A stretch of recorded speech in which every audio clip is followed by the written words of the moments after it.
Assalamualaikum warahmatullahi wabarakatuh. Selamat berjumpa di YouTube channel inilah.com di acara Inilah Berita yang menghadirkan berita-berita viral hari ini. Dan langsung saja kita simak berita pertama.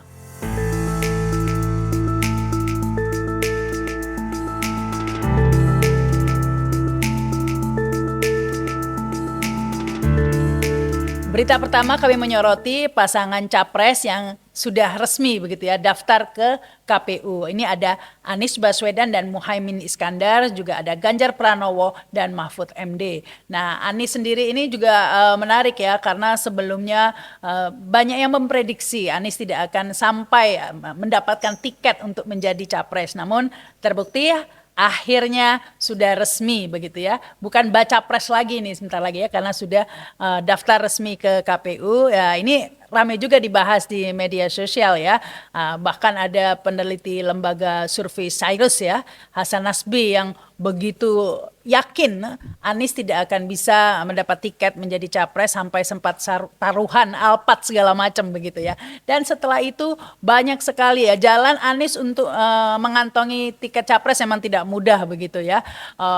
Mulai dari upaya-upaya yang tampaknya akan bisa menjaga langkahnya, mulai dari disasar dengan dugaan korupsi kasus Formula One begitu ya, sempat dipanggil KPK, namun kemudian tidak berlanjut. Demikian juga Nasdem yang mengusung Anies Baswedan juga tidak lepas dari berbagai tekanan, mulai dari Johnny J. Plate yang ditangkap dan kemudian dikaitkan begitu ya bahwa uang hasil korupsi Johnny J. Plate ini mengalir ke Nasdem. Jadi bisa dibubarkan kan kalau sampai ada uang korupsi yang mengalir ke partai. Namun nyatanya perkembangan justru kasus korupsi Johnny J. Plate ini merebak kemana-mana ke orang lingkaran Jokowi sendiri, mulai dari ada Menpora begitu ya yang disebut-sebut menerima uang 27 M sampai di lingkaran PDIP begitu ya. Akhirnya kasus Johnny J. Plate ini tampaknya saat ini justru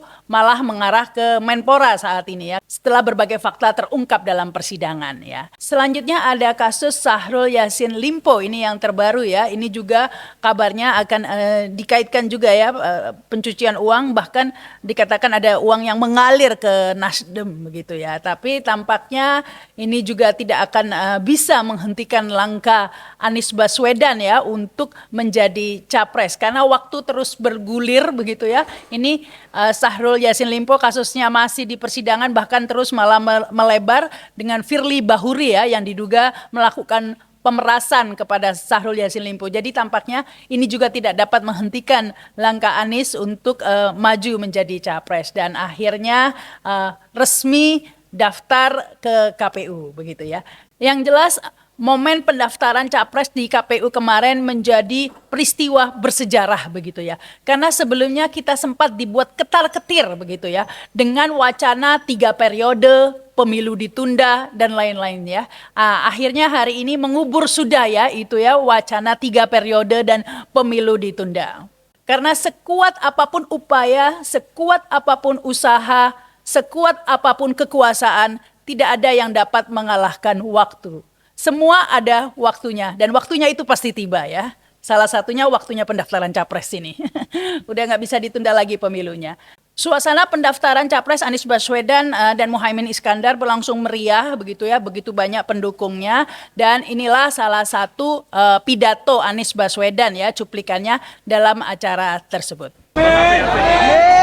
Partai koalisi, Partai Nasdem, Partai PKB, PKS dengan seluruh pimpinannya menyerahkan dokumen, dan alhamdulillah sah kita sudah terdaftar. Terima kasih untuk KPU yang sudah menjalankan tugasnya dengan profesional dan statusnya sudah MS. Tahu artinya MS?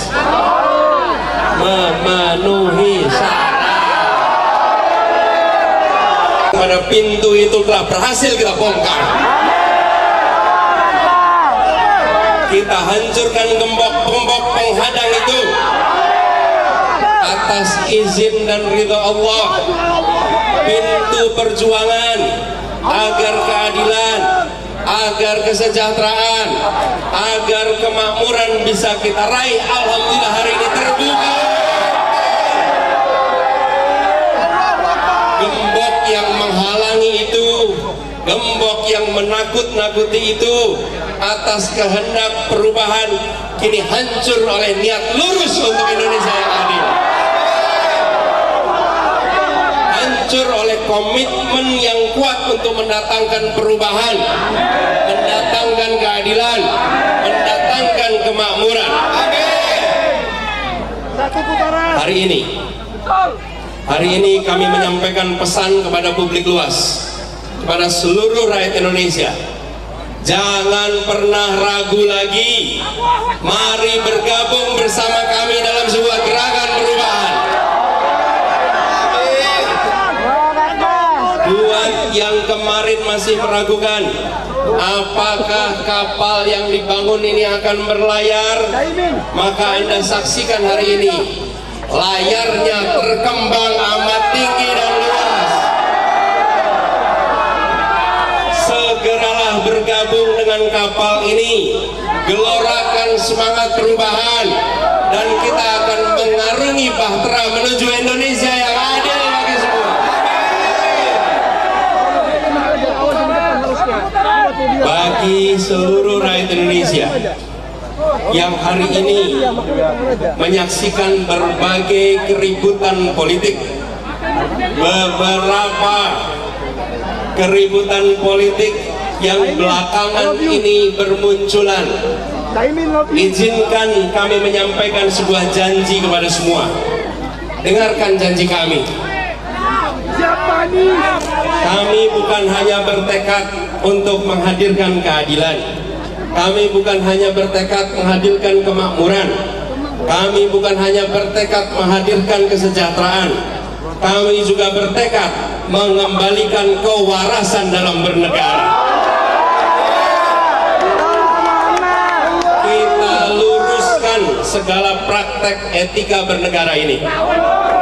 Kita tegakkan semangat dan etika berdemokrasi.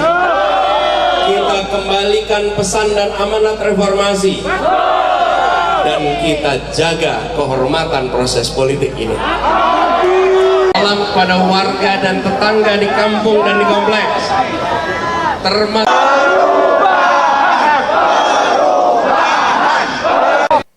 ya, ini menarik ya tentang janji-janji Anies Baswedan. Ini nggak standar ya, bukan hanya mengentas kemiskinan, meningkatkan kesejahteraan dan lain sebagainya. Ini ada yang unik di janji Anies di yang terakhir ya, bahwa pasangan Amin akan mengembalikan kewarasan bernegara. Wah, ini dalam ini. Itu artinya sekarang kita nggak waras ya.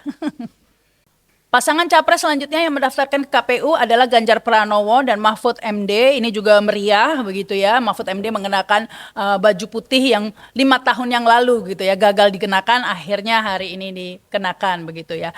Pilihan PDIP terhadap Mahfud MD ini banyak yang menilai tepat begitu ya, karena kan pasangan Anies Baswedan itu adalah Muhaimin Iskandar yang juga punya hubungan kuat dengan NU dan Jawa Timur. Demikian juga Mahfud MD. Jadi ini dianggap imbang begitu ya, menguasai kantong-kantong suara di Jawa Timur dan NU yang juga merupakan kontribusi suara yang cukup besar begitu.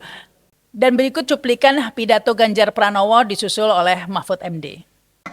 Bapak Ibu kawan-kawan yang sangat saya hormati, di belakang saya ada lengkap seluruh partai pengusung, baik dari PDI Perjuangan, dari P3, dari Hanura, dan tentu dari Perindo. Dan tentu ada relawan, ada TPN, komplit. Terima kasih atas seluruh dukungannya. Kami bersama Mahfud dengan istri hadir di KPU tadi menyerahkan seluruh dokumen, visi, misi, dan seluruh persyaratan. Insya Allah sudah lengkap, dan minggu besok kita akan cek kesehatan. Dari beberapa dokumen sudah kita berikan, ada visi, misi, dan program yang sudah kita uraikan. Insya Allah masyarakat akan bisa membaca dengan sangat mudah, karena ada barcode-nya, dan nanti semua yang membaca menggunakan barcode akan bisa melihat detail apa yang ada. Mudah-mudahan nanti akan akan banyak masukan. Kami ingin mendengar terus-menerus catatan masukan dari masyarakat agar bisa menyempurnakan itu sampai nanti kita berada pada posisi akhir pada saat pemilu yang akan datang di 14 Februari. Dan saya menyampaikan terima kasih kepada KPU dan seluruh masyarakat yang hari ini mengantarkan saya dan Pak Mahfud ke KPU. Mudah-mudahan ini awal perjuangan yang sangat baik untuk demokrasi. Terima kasih. Assalamualaikum warahmatullahi wabarakatuh. Silakan kalau ada yang mau menanyakan. Ya. Kenapa? Ya, hitam dan putih. Tidak pernah abu-abu. Yang lain? Kenapa? Iya, yang jelas kita ingin membangun Indonesia dengan lebih cepat, ya. Dan kita ingin apa yang sudah dilakukan oleh pemerintahan hari ini, baik kita teruskan. Yang kurang baik kita perbaiki, yang tidak baik kita tinggal. Dan tentu saja ada banyak isu, mulai dari transisi energi, hilirisasi yang mesti kita tuntaskan, dan kemudian ada problem politik pangan yang mesti kita pegang kedaulatannya, tapi di ujung sana ada fakir, miskin, anak terlantar, dan mereka yang harus punya akses lebih banyak untuk dilakukan. Dan pemerintah yang bersih dengan digitalisasi yang kita lakukan untuk mencegah korupsi menjadi poin-poin penting perhatian kami berdua. Bersama-sama seluruh rakyat Indonesia akan melanjutkan upaya mewujudkan cita-cita menuju Indonesia Emas tahun 2045. Cita-cita Indonesia menjadi bangsa yang maju, adil dan beradab. Dalam rangka menyongsong Indonesia Emas tahun 2045 akan terwujud jika kita memenuhi sejumlah syarat, yakni ideologi bangsanya kokoh, ekonominya baik, hukum dan keadilannya ditegakkan, politiknya demokratis, budaya gotong royongnya hidup, serta mengedepankan persaudaraan. Jika penegakan hukum dilakukan dengan benar, maka setengah masalah dari bangsa ini insya Allah tuntas. Kalau hukumnya bagus, maka segala aspek kehidupan masyarakat akan bagus juga. Misalnya di bidang sosial, politik, budaya, pertahanan, keamanan, dan ekonominya. Prioritas pemberantasan korupsi, kepastian hukum, dan konsistensi dalam implementasi penegakannya, memberi jaminan bagi investasi dan pembangunan ekonomi, serta memberi perlindungan kepada masyarakat. Ini menarik ya, dalam pidatonya Mahfud MD mengkritisi lemahnya penegakan hukum di Indonesia ya. Nah ini jadi seperti Mahfud mengkritisi dirinya sendiri, mengingat Mahfud MD adalah Menko Polhukam yang tengah menjabat dan belum mau mundur lagi ya.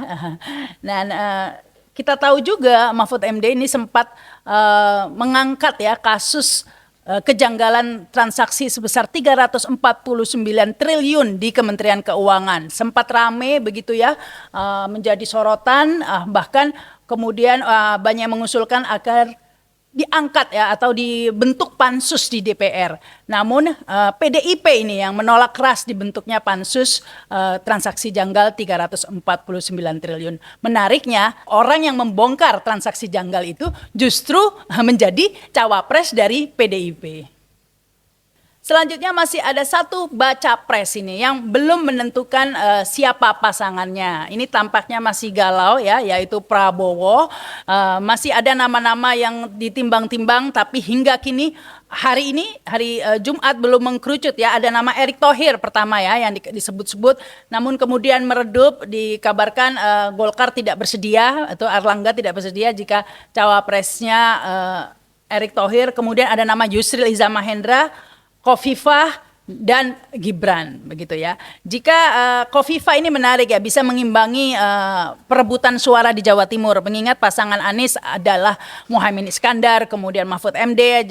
Jika Prabowo berpasangan dengan Khofifah, ini akan menjadi menarik ya, karena akan menjadi perebutan yang sengit di Jawa Timur, mengimbangi perebutan. Ataukah akan dilepas begitu saja ini Jawa Timur dengan menyalonkan yang lain ya?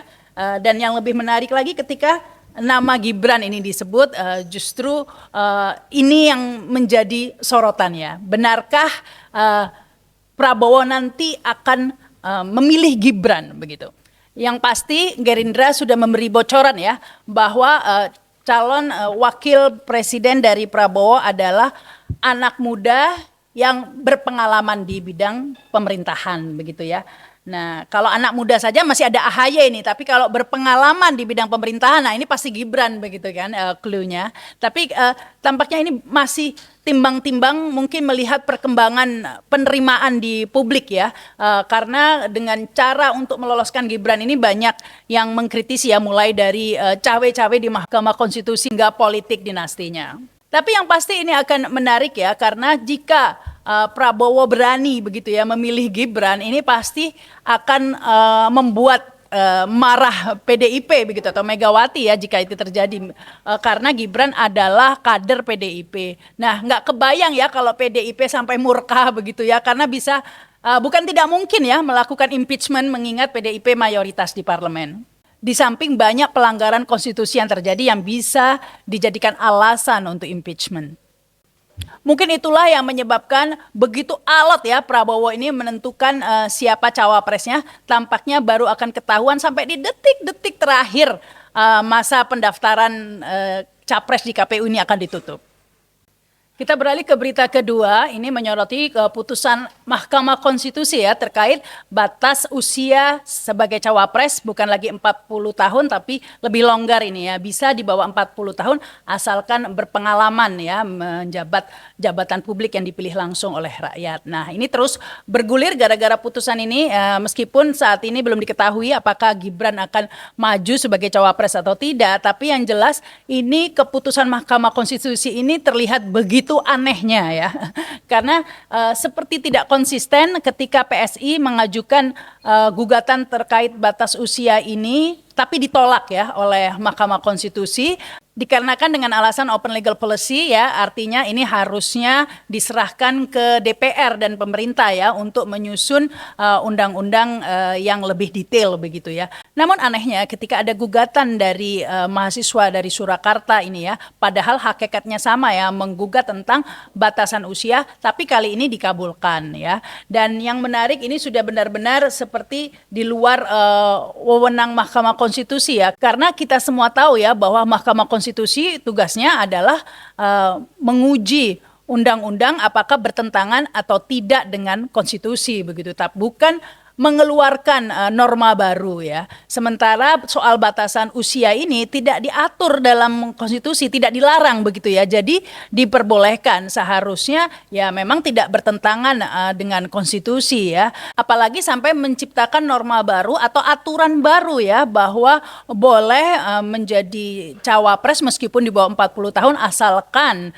pernah menjabat sebagai pejabat yang dipilih langsung oleh publik. Tentu saja ini adalah aturan baru yang diciptakan oleh Mahkamah Konstitusi. Padahal Mahkamah Konstitusi tugasnya bukan untuk menciptakan undang-undang, hanya menguji undang-undang, di mana itu adalah tugas dari legislatif atau tugas dari DPR seharusnya. Saya jadi bingung kalau Mahkamah Konstitusi bisa juga menciptakan undang-undang, jadi apa gunanya ada DPR dong ya, nanti bisa kemudian ada aturan-aturan yang keluar dari Mahkamah Konstitusi. Namun demikian ini banyak pakar hukum yang berpendapat ya, yang pasti akibat putusan ini Anwar Usman dilaporkan ke Dewan Etik MK ya. Karena ketika putusan gugatan PSI itu Anwar Usman tidak ikut ya, sehingga Mahkamah Konstitusi menolaknya. Tapi giliran putusan yang kedua ini diajukan oleh mahasiswa Surakarta, di situ Anwar Usman ikut dan akhirnya keputusannya ya seperti yang kita tahu. Nah, ini mengapa ketika di waktu PSI menggugat kok Anwar Usman tidak ikut ya? Apakah ini untuk mengantisipasi agar orang-orang tidak mengatakan ya yang menggugat PSI ketuanya Kaisang dan yang memutuskan pamannya begitu ya? Ini kalau dengan mahasiswa Surakarta ini kan tidak ada hubungan darah, mungkin begitu ya, mengantisipasi begitu. Meskipun banyak juga yang mempertanyakan ya, mahasiswa Surakarta yang bernama Almas Saki Biru ini ya, kok bisa mengajukan gugatan ke Mahkamah Konstitusi, legal standingnya apa begitu ya? Seharusnya kalau memang merasa dirugikan, ini yang dirugikan adalah Gibran begitu ya, karena tidak bisa mencapres. Tapi ini mahasiswa Surakarta dengan alasan dia adalah penggemar Gibran, karena Gibran dianggap sosok yang sukses membangun Solo begitu ya, meningkatkan perekonomian menjadi 6% ya, dari sebelumnya 1%, 1,7%. Ya itu kan dapat bantuan dari pusat juga kali ya. Tapi ya itu menjadi alasan begitu loh bagi mahasiswa ini, Almas Saki Biru ini. Zaman sekarang ini mahasiswanya bukan demo, malah menggugat hal yang seperti ini. Nah, yang menarik, siapakah Almas Saki Biru? Ini juga ramai jadi pembahasan di Twitter ya. Yang ternyata Almas ini adalah putra pertama ya dari Boyamin Saiman. Siapa Boyamin Saiman ini? Nah, ini yang menarik karena Boyamin Saiman ini kita tahu kerap sekali bersuara mengkritisi Presiden Jokowi, mengkritisi kasus-kasus korupsi begitu ya. Sangat vokal. Nah, ini cukup mengejutkan ya ketika saya tahu bahwa ternyata Almas Saki Biru ini putra dari Boyamin Saiman. Ya, ini saya bacakan singkat profil Boyamin Saiman ya. Boyamin Saiman dikenal sebagai seorang advokat dan aktivis. Ia adalah pendiri Komite Penyelidikan Pemberantasan Korupsi, Kolusi, dan Nepotisme. Sebagai advokat, ia juga aktif dalam LBH Semarang dan Lembaga Swadaya Masyarakat. Di tahun 2007, Boyamin Saiman mendirikan Lembaga Masyarakat Anti Korupsi Indonesia ya. Dan sebagai pendiri MAKI ini, Boyamin Saiman memang sangat vokal bersuara di berbagai media jika ada kasus-kasus korupsi, termasuk kasus-kasus korupsi pada inner circle begitu ya pemerintahan Jokowi. Tapi ini menarik, ternyata justru putra sulungnya lah yang mengajukan gugatan ini dan mengaku sebagai penggemar berat dari Gibran. Bahkan Boyamin Saiman juga hadir ya di Mahkamah Konstitusi mendukung putranya. Berita ketiga masih terkait dengan copras-capres pastinya ya. Kali ini kita menyoroti tokoh-tokoh yang gagal jadi cawapres. Ini ada Sandiaga Uno yang sempat curhat ya ke media bahwa hatinya teriris begitu ya, tapi mukanya tetap tersenyum meskipun gagal jadi cawapres. Bercanda pastinya ya, tapi lihat ekspresinya sih nggak bercanda ya, kayaknya teriris beneran. Selain itu ada AHY ini ya yang juga menjadi sorotan karena sampai dibela-belain hengkang dari koalisi perubahan, tapi akhirnya tetap gagal sebagai cawapres. Tapi belum bisa dikatakan gagal ya, karena sebenarnya masih berkembang wacana terbentuknya poros baru, poros keempat ya, selain dari Anies Amin, kemudian Ganjar Pranowo Mahfud MD, Prabowo dan siapapun calonnya, dan kemudian ada lagi poros baru. Ini masih dimungkinkan ya, karena memang pendaftarannya masih belum ditutup, apalagi dinamikanya masih kuat. Ini terlihat ketika Airlangga mengatakan Golkar akan bersikap jika nanti akhirnya cawapres Prabowo Erick Thohir, bukan Gibran ya. Karena Airlangga sudah mengancam sepertinya akan hengkang jika cawapresnya ini bukan Gibran tapi Erick Thohir ya. Nah, dan ini akan diikuti ya oleh Demokrat yang kemudian akan membentuk poros baru dan mengusung ketua umumnya masing-masing ya, Airlangga, Hartarto, dan AHY. Seandainya itu terjadi tentu bagus ya, karena akan semakin menambah pilihan bagi masyarakat di Indonesia. Berita keempat kami menyoroti ini buzzer-buzzer ya yang sepertinya sudah lepas dari tuannya ya. Seperti Eko Kuntadi dan Denny Siregar sebelumnya dikenal sebagai pembela Jokowi mati-matian begitu ya, sangat mendukung pemerintah begitu. Tapi yang terjadi sekarang tampaknya berbalik ya. Entah mengapa, apa sebabnya, justru menjadi pengkritik Jokowi dan keluarganya dan juga pemerintah yang sangat tajam begitu ya. Ini video-videonya. Seharusnya Pak Jokowi itu gelisah ketika namanya ditarik-tarik dalam melegalkan permasalahan di Mahkamah Konstitusi ini. Kenapa Pak Jokowi nggak melarang saja anaknya yang cukup umur sesuai konstitusi supaya tidak ikut Pilpres 2024 ini? Apalagi Pak Jokowi kan tahu kalau ipar Bapak yang menjadi ketua Mahkamah Konstitusi ini. Atau apakah Bapak juga menikmatinya dengan dalih demokrasi, dengan dalih biarkan rakyat yang memilih. Tapi konstitusi yang bilang bahwa anak Bapak belum cukup umur itu ditabrak juga. Itu kan munafik namanya. Itu kan namanya bermuka doa. Nggak ada satupun langkah yang membuat banyak orang nyaman bahwa keluarga Bapak tidak terlibat ini semua. Malah semuanya terlihat disetting untuk memuluskan itu semua. Setelah isu 3 periode yang gagal itu, bahkan setelah isu perpanjangan masa jabatan presiden yang mandek itu, kok saya jadi mulai susah percaya pada sebuah statement, pada sebuah omongan. Saya sekarang lebih memperhatikan tindakan. Mulut bisa bohong, tapi tindakan-tindakan itulah yang menunjukkan bagaimana sebetulnya tujuan seseorang. Sekali lagi, ini bukan soal Gibran. Di mata saya, ini soal betapa mudahnya kekuasaan mengacak-ngacak hukum demi sebuah ambisi. Jika akhirnya nanti Gibran benar dipasangkan dengan Prabowo, di mata saya, kondisi ini hanya meneruskan ide Jokowi 3 periode, tetapi dengan menggunakan wajah yang lain. Prosesnya ya mirip-mirip banget. Apakah ini akan terwujud? Saya nggak tahu. Tapi ada sebuah tulisan menarik di Kompas yang ditulis oleh guru saya, Imam Ansori Saleh. Dia bahkan menasihati Gibran, jikapun terbuka peluang Gibran untuk maju, kan Gibran bisa bilang tidak. Sebuah nasihat yang menurut saya dilandasi kecintaan pada Jokowi, kecintaan pada Gibran, agar di akhir masa jabatannya kesannya kok tidak mentang-mentang. Kesannya dia bisa landing dengan mulus, tidak landing dengan menunjukkan keserakahan pada jabatan. Sebab Indonesia lebih lebar atau lebih luas dari sekedar keluarga Jokowi. Nah, yang pasti kalau buat saya dibandingkan misalnya Pak Gibran jadi maju, gitu Mas Gibran gitu ya. Ya saya pilih Ganjar sama Mahfud lah, karena lebih teruji kan.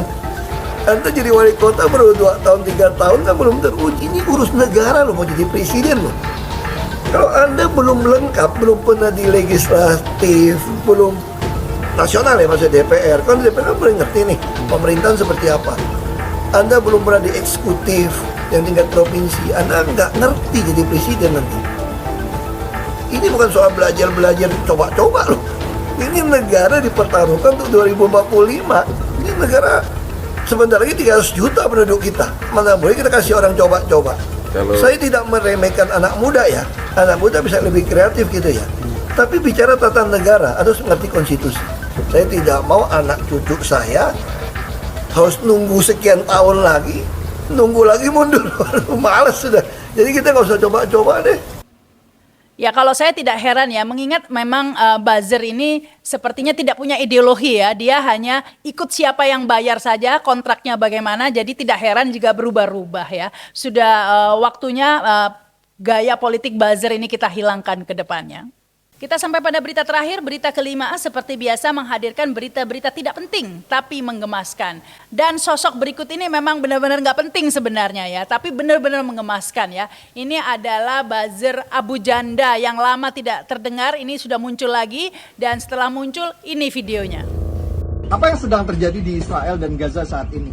Yang sedang terjadi adalah pembunuhan wanita, manula, dan anak-anak Yahudi secara sadis dan kejam. Yang terjadi adalah anggota Hamas dari Gaza menyeberang perbatasan masuk ke wilayah Israel. Lalu mereka menembaki mobil-mobil yang lewat, membunuhi secara acak siapa saja yang ada di situ. Lalu mereka dari pintu ke pintu masuk ke rumah, membunuhi siapa saja yang ada di dalam rumah. Mereka membunuh perempuan, lalu arak mayatnya keliling kota seperti binatang. Mereka membunuh manula dimanapun mereka temukan.